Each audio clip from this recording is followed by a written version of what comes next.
Hi everyone, and welcome to the third lecture in this Introduction to Museology course. This lecture is going to focus on archives and how they engage with the community.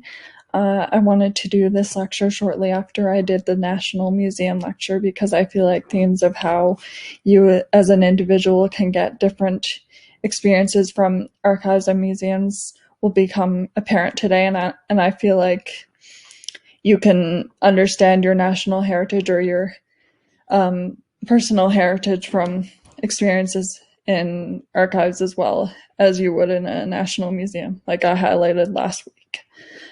Something else I'm going to be doing today that I adapted last week is I'm going to be leading by example. I'm going to be showing you a lot of examples of museums and archives around the world, and I'm going to be showing you some of my personal experiences too, because as I've said before, I have experience in archives and working on different projects there. So I hope today's lecture is fun.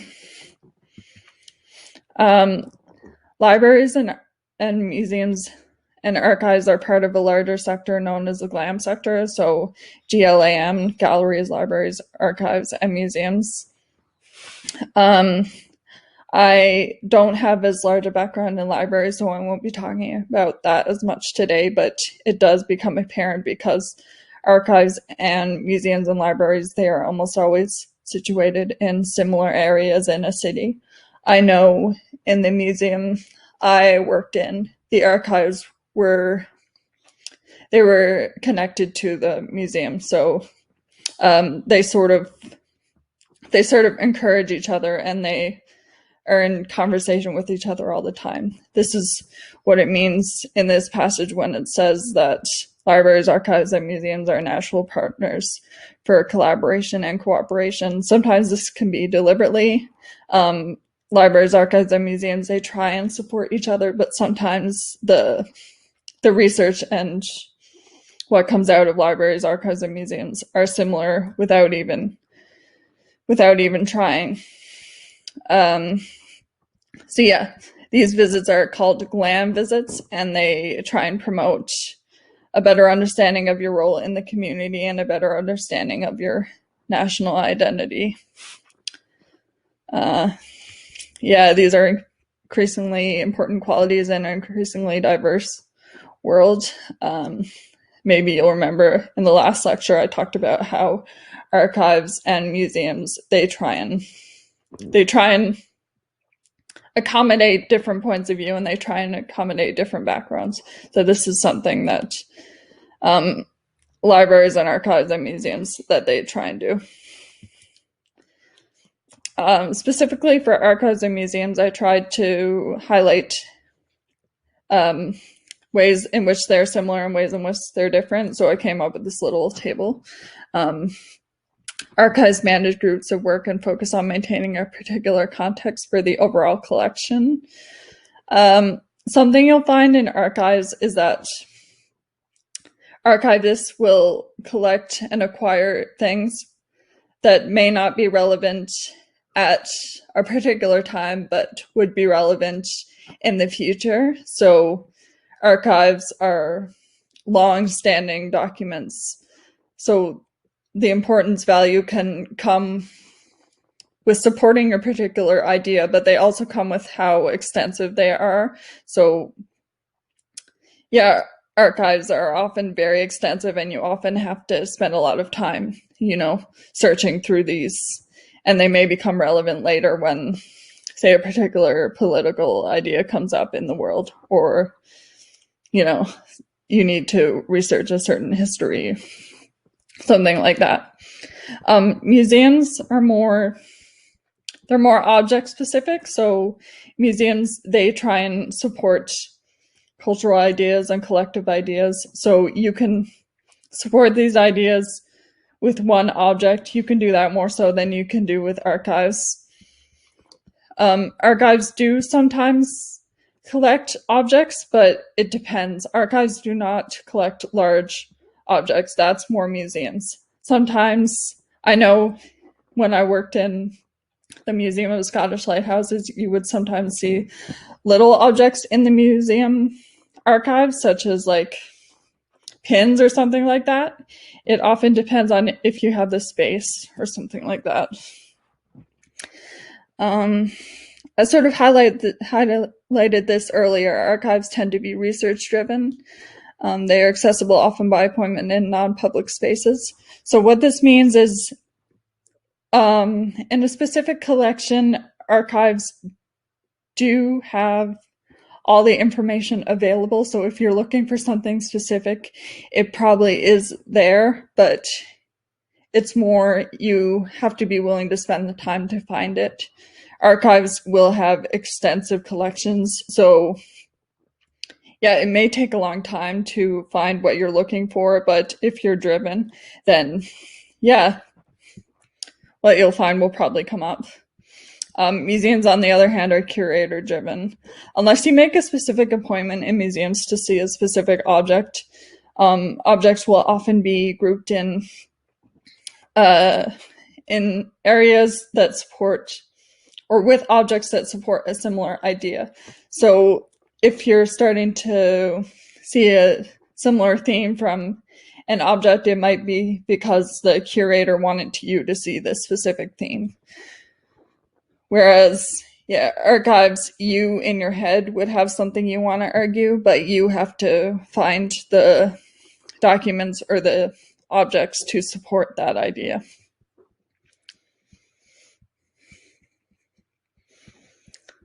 And yeah, museums and archives, they will have educational staff. So you will see archives often in a university or something like that. So yeah, there will be people available to help you support an idea.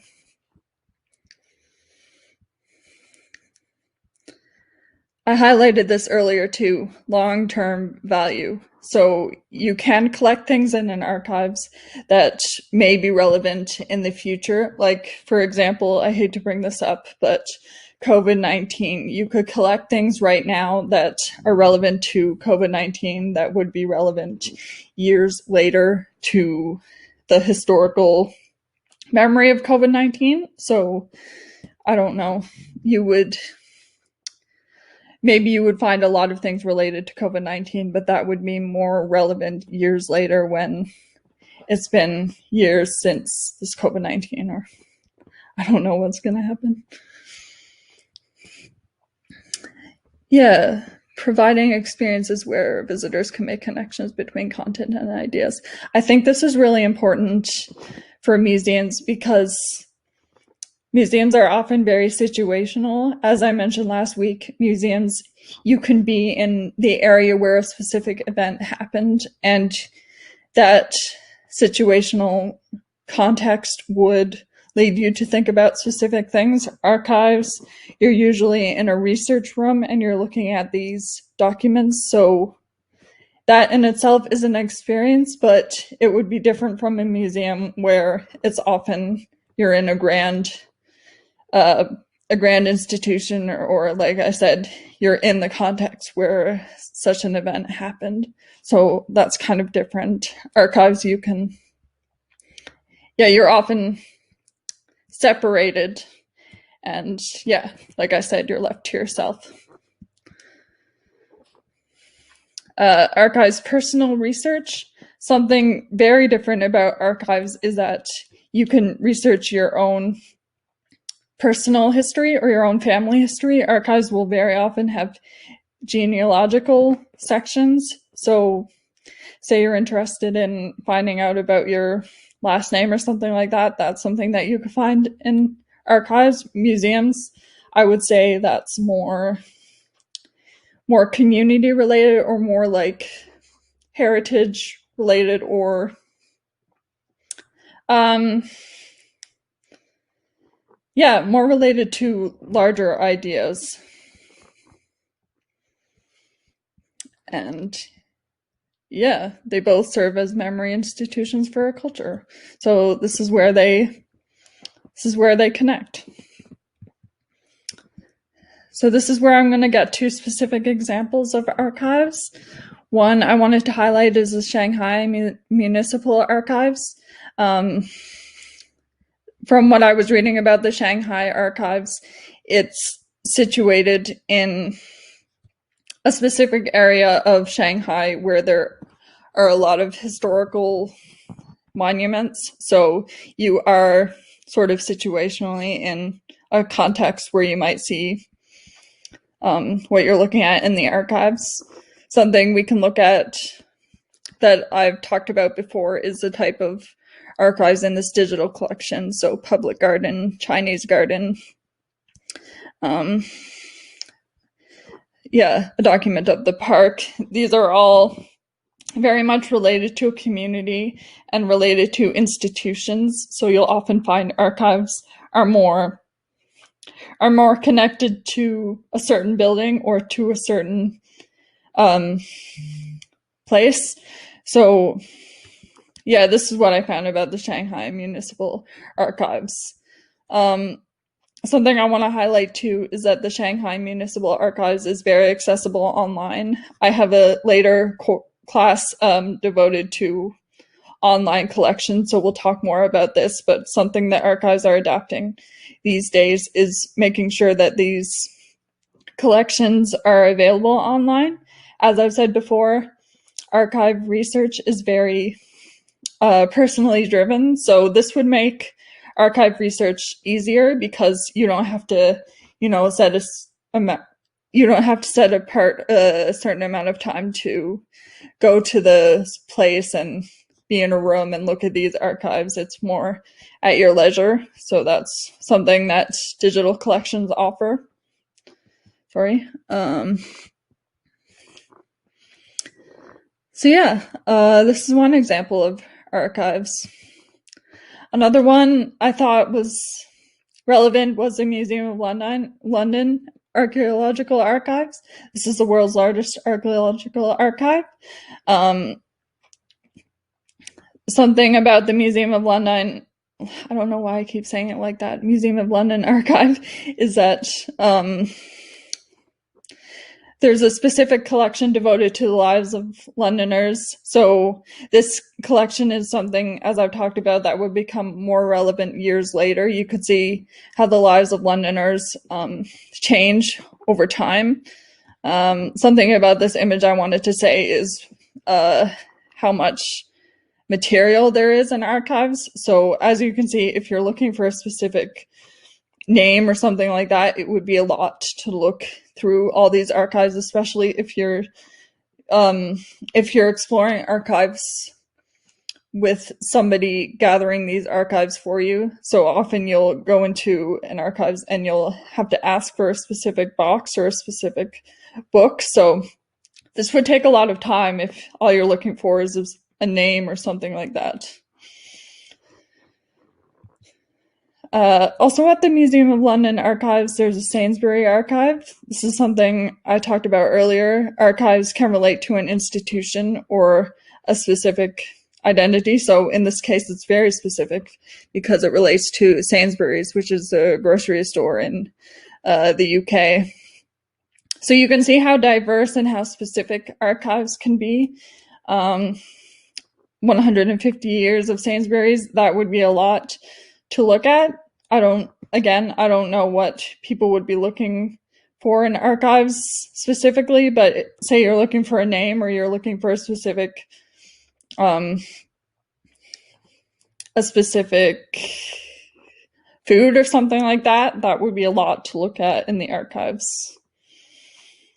Something you might look at in the Sainsbury archives is Sainsbury's in a specific historical context. So that's something else that you can do in archives. You can look at historical contexts and look at collections specific to that. So that would sort of broaden your search and make it more specific as well.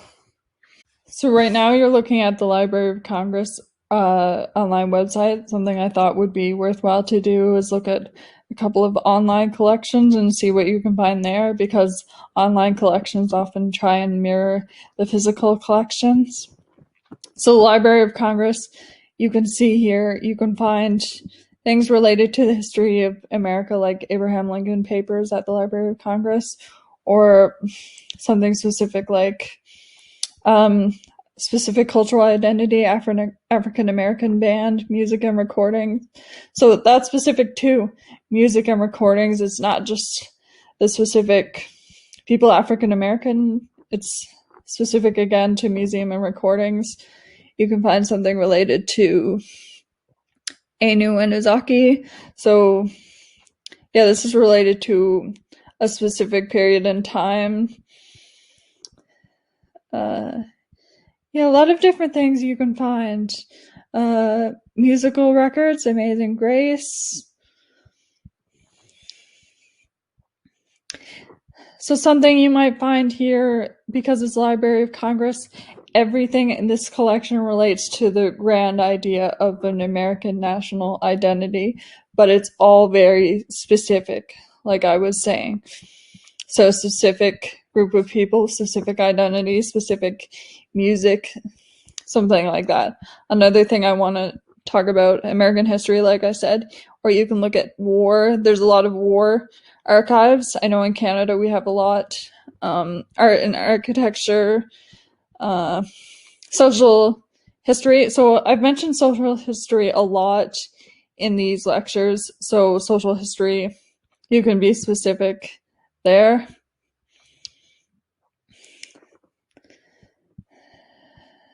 Yeah. I've had experience looking in newspapers. Newspapers can be interesting to look at physically because newspapers, I've seen the same newspaper online physically and copied. So there's different ways you can look at the same thing. It depends on how you want your search to go. So yeah, like I was saying, it all depends on the person doing the searching, and it all depends on the collection you're looking at. If you spend a lot of time looking at these collections, your search can be probably more fruitful, I would say. Next one I want to look at that's kind of different is in the National Archives. You can look at something like the history of NASA. The NASA history is interesting because you can look at also film archives. Again, if you're physically looking at films in the archives, if you're actually physically going to the institution, you would need to be in a room looking at these archives. So it would take a lot of time. And you need to, sign out the tape and all that stuff, make sure it's available. So it's a process, but if you're willing to do that and if you have the time, it's great. So yeah, space for women, again, making it a bit specific, but broad as well. Yeah. Veteran services. So if you have a specific veterans card, you could make your search different. That would relate to, again, like family records too. You might have to prove you're eligible to look at certain archives as well. Also, right now we're on the NASA Image and Video Library. This is something different but related to the same NASA collection.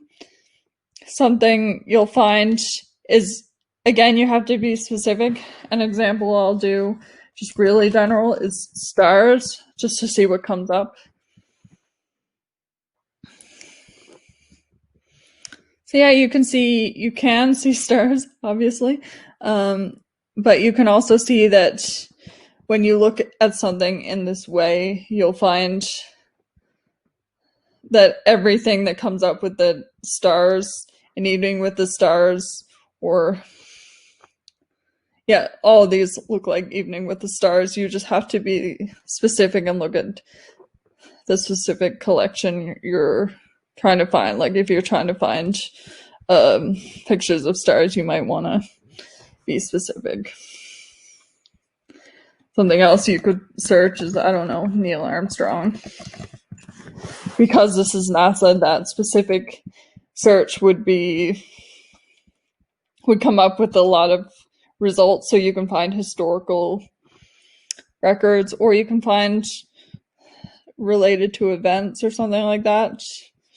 Sometimes you can find archives related to events or related to an institution. So again, I'm just highlighting similar things. The next one I want to take you to that is similar but different is you could find archives related to a specific company. So right now we're looking at the Walt Disney archives. So yeah, Walt Disney, you can either search Walt Disney the person, Walt Disney the company, Disney movies. I don't know if you have a specific Disney movie you're trying to look for. Or yeah, right now somebody has come up with an exhibition and looked at all the archives related to costumes or related to a specific movie, related to Mickey Mouse himself. Or again, Walt Disney, you could be looking at Walt Disney, the Disney World. So yeah, there's a lot of information. You just need to know how to find that specific information. That's something I would advise looking at archives. It can seem like everything's readily available, and that's also the issue because literally everything is readily available. So the last one I want to screen share with you is this thing from the Royal BC Museum. It talks about the collections. So as you can see, when we're talking about government records or institutions, 90,000 government record boxes, that's a lot to look for if you're looking for a specific name. 72,000 library books. This also gives you an idea of the different collections you can find in archives. So film and video, paints, drawings, audio recordings. These are all you can find very different things in archives, which is what is fun about archives. And this image also references a reference room. So again, you can book a room to look at these, or if they're online, you don't really have to. This sort of indicates there's an offline site as well, or off-site as well. That's something too we should highlight. There could be different sites, so you might have to wait for a specific collection or something like that. So yeah, there's all different things you can find in archives, but you just have to be patient and specific. So to end this off, I thought I would talk a little bit more about my specific experience in archives and show you a couple photos just to give you an idea of what these archives can actually look at. We saw a little bit of that in the Museum of London example. This is where I would be every day in the Royal BC Museum. This specific section is the Atlas section. So in the archives collection, it was very broad in that all these atlases were in one place, and if you were looking for something specific, that would be pretty time consuming. Something I want to highlight is in these photos you can see the Atlas of Canada and the American Revolution Atlas are found in similar sections. So it's combined in that they're both atlases, but it can be specific and different in the sections. So yeah, you need to have that in mind when you're looking at specific collections. This is in another archive collection I spent time in my current job. I work at the Souk Region Museum. In this museum, I looked at a lot of maps, so I was able to see how there are many maps of the same area. So in this one, you can see it's the Pacific Ocean here. They're both the Pacific Ocean, but this one is more a general map. This one is a shipwreck chart. So again, it depends on what you're looking for. Once these maps were put online, you can put in the description that this map is related to shipwrecks. So that would make searching the collections easier. But if you're just looking for the Pacific Ocean, that would be a lot to look at, especially in this museum, which is a regional museum. So you would find a lot of similar things. So you just have to know how to be specific in your searches and how these collections are arranged. Something I'm going to talk about later, and which I kind of highlighted in the Shanghai example, is that a lot of archives are trying to be more digitally aware and try and make more of their collections online. Something I did also in this job is I worked with a lot of the photos in the collection. So I remember one specific example where somebody was looking for a group of 6 people in this specific park in BC. So this, to that person, seemed very specific, but in the grand scheme of the collection, when not all the photos are online, that would be a lot to look for, and you would need to spend hours looking for that specific example. But again, when you have all the tools, you can make your archives experience very rewarding, I would say. I find it really interesting spending hours looking in archives and just learning by looking at similar but different things. So that's something I find in archives. Yeah, that's basically all I have to say for this class. I just wanted to do a specific video on archives. So first of all, I can talk about these personal examples, and so we can spend more time looking at specific archives. Let me know if this type of teaching works for you, or if it doesn't. As always, you can email me. Yeah, I hope you guys have a great week, and I'll be back on Friday. I'm going to be back with a video on Friday with a lecture focused specifically on singular objects and how they can tell us about a specific culture. In these past lectures, I realize I've been focusing on institutions and entire collections, and that's important, but sometimes you can learn more about a culture by focusing specifically on one object, and we're going to talk about specific things like that. Yeah, I hope you guys have a good week, and thanks for tuning in.